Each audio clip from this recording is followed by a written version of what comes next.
О, момичета, на здраве. Здравей. Как се казваш?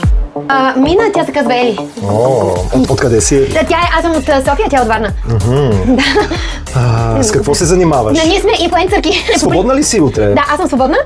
Говоря за твоята приятелка. Да, тя също е свободна. Обаче аз мога да дойда с нея, защото ние навсякъде ходим заедно. И аз я придружавам. И даже аз мога да ви покажа едно заведение, където сме били заедно. И там познавам сервитьорката и сервитьора. И те могат да ви сервират много неща. Даже мога да ви избера ястията. Даже след това мога да дойда на другите срещи. И след това мога да ви бъда кома, даже ако искате. Аз мога да дам моя телефон.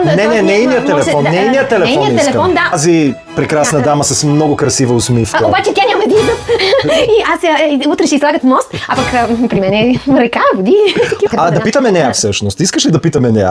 Дали ще ми даде телефона? Искаш, аз в смисъл, аз мога да, даже кома мога да ви стана, даже Моля, и децата мога да гледам. моля, Мога да за какво говорите? Ами направо Леди. не вземете бе. Ели, Приятна вечер. чао. Да се обадиш? What the fuck?